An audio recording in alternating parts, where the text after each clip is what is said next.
Hello students, welcome to class 8। बच्चों, हमने व्याकरण की जो हमारी बुक है उसमें हमने पाठ 19 पदबंध और वाक्य, इसके बारे में हम पढ़ रहे थे। तो इसमें आपने पदबंध के बारे में पढ़ा और पदबंध के भेद पढ़े थे, ठीक है। उसके बाद आपको मैंने वाक्य और वाक्य के अंग समझाए थे, ठीक है। वाक्य के कौन कौन से अंग होते हैं, उद्देश्य और विधेय के बारे में हमने पढ़ा था। और अब हम पढ़ेंगे वाक्य के भेद, ठीक है। वाक्य के भेद दो आधारों पर किए जाते हैं। देखिए यहाँ पर है, वाक्य के भेद दो आधारों पर किए जाते हैं। एक तो होता है अर्थ के आधार पर वाक्य भेद और दूसरा होता है रचना या बनावट के आधार पर वाक्य भेद, ठीक है। तो सबसे पहले देखिए अर्थ के आधार पर वाक्य के भेद। प्रत्येक वाक्य अलग अलग अर्थ प्रकट करता है। इस आधार पर वाक्य के 8 भेद माने गए हैं, ठीक है। सबसे पहले हम इनको 8 भेद जो हैं वो समझेंगे। सबसे पहले क्या है, विधानवाचक, निषेधात्मक, प्रश्नवाचक, संकेतवाचक, संदेहवाचक, इच्छावाचक, आज्ञावाचक, विस्मयवाचक। ये इसके वाक्य के 8 भेद हैं। ये अर्थ के आधार पर है, ठीक है। चलिए अब सबसे पहले हम पढ़ते हैं कि विधानवाचक वाक्य क्या है। जिस वाक्य में क्रिया के होने या करने का सामान्य कथन हो उसे विधानवाचक वाक्य कहते हैं। जैसे तुम जा रहे हो, मतलब एक साधारण वाक्य है जिसमें सामान्य कथन है क्रिया के होने का, ठीक है, वो होता है विधानवाचक वाक्य। फिर है हमारा निषेधात्मक वाक्य। जिस वाक्य में क्रिया ना होने या ना करने का कथन हो उसे निषेधात्मक वाक्य कहते हैं। जैसे तुम स्कूल नहीं जाओगे, ठीक है, यहाँ पर नहीं आ गया यानी कि निषेधात्मक वाक्य है। प्रश्नवाचक वाक्य। जिस वाक्य में प्रश्न प्रकट किया गया हो उसे प्रश्नवाचक वाक्य कहते हैं। जैसे तुम कल क्यों नहीं आए थे, जहां पर हम प्रश्न कर रहे हैं वहां पर हमारा हो जाता है प्रश्नवाचक वाक्य। फिर है हमारा संकेतवाचक वाक्य, ठीक है। संकेतवाचक वाक्य में क्या है, जिस वाक्य में एक क्रिया का होना दूसरी क्रिया पर आश्रित हो उसे संकेतवाचक वाक्य कहते हैं। जैसे सूर्य डूबेगा तो अंधेरा छा जाएगा। अब देखिए यहाँ पर दो वाक्य दिए हुए हैं कि सूर्य डूबेगा तो अंधेरा छा जाएगा, यानी कि जो क्रिया का होना किसी दूसरी क्रिया पर आश्रित है। क्रिया क्या होगी, दूसरी क्रिया क्या है कि अंधेरा छाएगा। तो अंधेरा कब छाएगा, जब सूर्य डूबेगा, ठीक है। यानी कि एक क्रिया का होना दूसरी क्रिया पर आश्रित होता है। उसके बाद है संदेहवाचक वाक्य। जिस वाक्य में क्रिया के होने या ना होने का संदेह प्रकट हो उसे संदेहवाचक वाक्य कहते हैं। जैसे वह चला गया होगा। इच्छावाचक वाक्य। जिस वाक्य के बोलने की इच्छा, आशा, कामना, शुभ कामना, आशीर्वाद आदि प्रकट हो उसे इच्छावाचक वाक्य कहते हैं। जैसे तुम्हें जन्मदिन की बधाई हो। आज्ञावाचक वाक्य। जिन वाक्यों में आज्ञा, अनुमति, अनुरोध या आदेश प्रकट किया गया हो उन्हें आज्ञावाचक वाक्य कहते हैं। जैसे परेशान मत करो। उसके बाद है हमारा विस्मयवाचक वाक्य। जिस वाक्य से हर्ष, शोक, विस्मय आदि के भाव का बोध हो उसे विस्मयवाचक वाक्य कहते हैं। जैसे अरे चोट कैसे लगी, ठीक है, एकदम विस्मय से किया हमने, ठीक है। जहाँ पर शोक हो गया, हर्ष हो गया, ठीक है, एकदम आश्चर्य हो गया, तो वहां पर क्या होता है, विस्मयवाचक वाक्य। ये तो हो गए आपके अर्थ के आधार पर वाक्य भेद, ठीक है बेटा। अब है हमारा रचना के आधार पर वाक्य भेद। अब हम पढ़ेंगे रचना के आधार पर वाक्य भेद। रचना के आधार पर वाक्य के भेद। रचना या बनावट के आधार पर वाक्य के 3 भेद होते हैं, सरल वाक्य, संयुक्त वाक्य और मिश्रित वाक्य, ठीक है। सबसे पहले हम पढ़ेंगे सरल वाक्य कौन सा होता है। सरल वाक्य, जिस वाक्य में एक उद्देश्य और एक विधेय हो वह सरल वाक्य कहलाता है। जैसे हिंदी के अध्यापक ने मुझे उपन्यास पढ़कर सुनाया, इसमें एक उद्देश्य और एक विधेय है, ठीक है, वो हो जाता है सरल वाक्य। अब है बेटा हमारा संयुक्त वाक्य, ठीक है। अब संयुक्त वाक्य में देखिए क्या है, समानता के आधार पर जब दो वाक्य समुच्चय बोधक से जुड़े हों, समुच्चय बोधक शब्द जो आपको मैंने समझाए थे पहले, ठीक है, तो दो वाक्य समुच्चय बोधक से जुड़े हों तो उन्हें संयुक्त वाक्य कहते हैं। जैसे अब देखिए, अमर ने कविता सुनाई और निशा ने कहानी सुनाई। दो वाक्य हैं ये, ठीक है, लेकिन समानता के आधार पर है। और ये किससे जुड़ गया?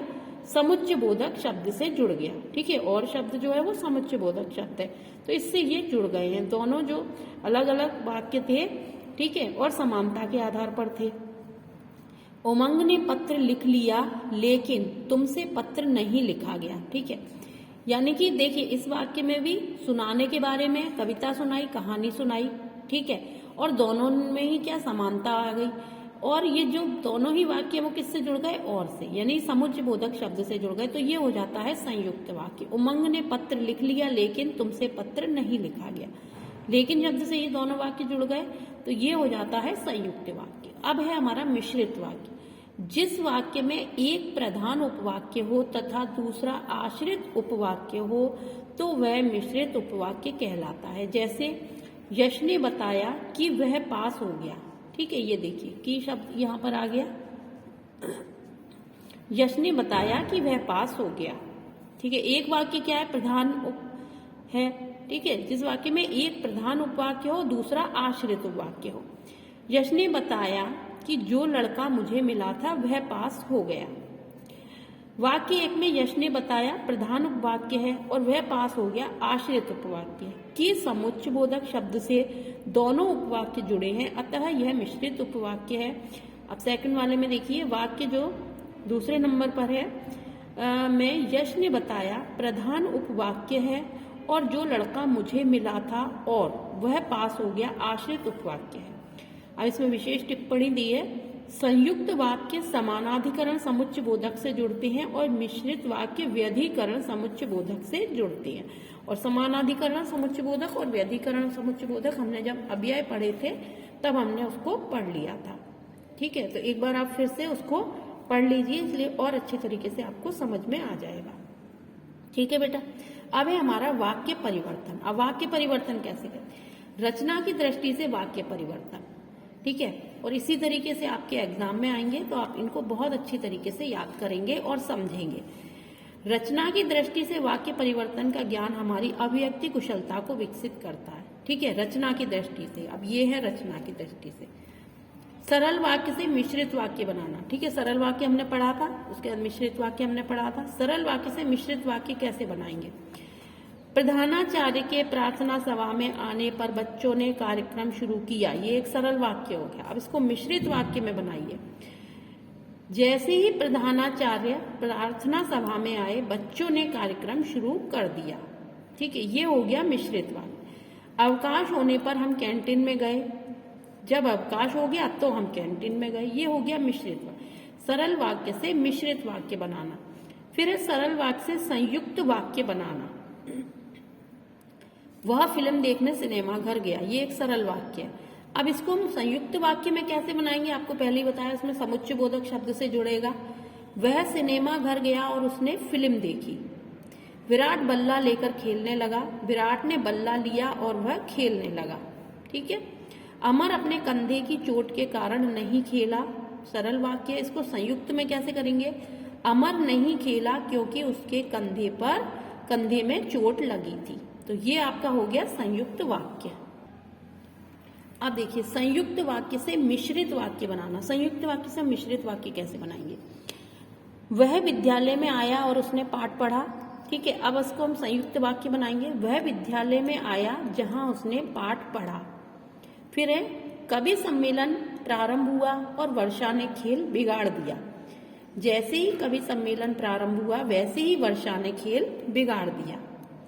सरल वाक्य से मिश्रित वाक्य और संयुक्त वाक्य बनाना। अनीता आलू लेने सब्जी मंडी गई, ये एक सरल वाक्य हो गया। अब इसको देखिए हम किस में बनाएंगे? मिश्रित वाक्य में भी बनाएंगे और संयुक्त वाक्य में भी। अब इसको मिश्रित वाक्य में पहले बनाएंगे, अनीता सब्जी मंडी गई क्योंकि उसे आलू खरीदने थे। संयुक्त वाक्य में इसको कैसे बनाएंगे? अनीता सब्जी मंडी गई और उसने आलू खरीदे। पहले इसको मिश्रित वाक्य बनाया, फिर संयुक्त वाक्य में बनाया। सर्दी के कारण वह कांप रहा था, ये एक सरल वाक्य हो गया। अब इसको मिश्रित वाक्य में बनाएंगे। वह कांप रहा था क्योंकि सर्दी पड़ रही थी। सर्दी पड़ रही थी और वह कांप रहा था, ये हो गया संयुक्त वाक्य। अब हमने ये तो रचना की दृष्टि से देखे, अब हम क्या करेंगे? अर्थ की दृष्टि से।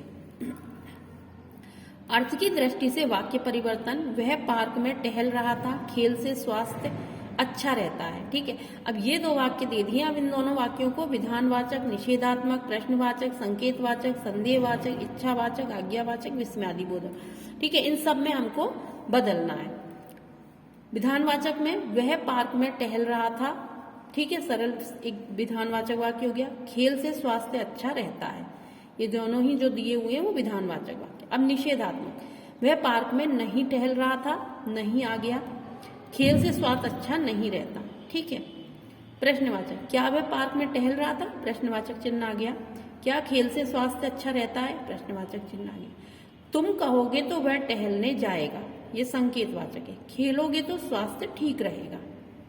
संदेहवाचक, अब वह टहल रहा होगा, ये संदेह जिसमें होता है। शायद खेल से स्वास्थ्य ठीक रहता है, ठीक है।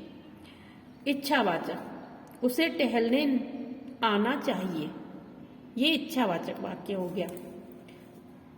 खेल से स्वास्थ्य अच्छा रहना चाहिए।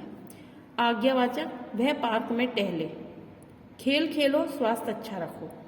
विस्मयादिबोधक, क्या खूब, वह पार्क में टहल रहा था, आहा, खेल से स्वास्थ्य अच्छा रहता है, ठीक है। तो ये हमने अर्थ की दृष्टि से वाक्य में परिवर्तन किए हैं।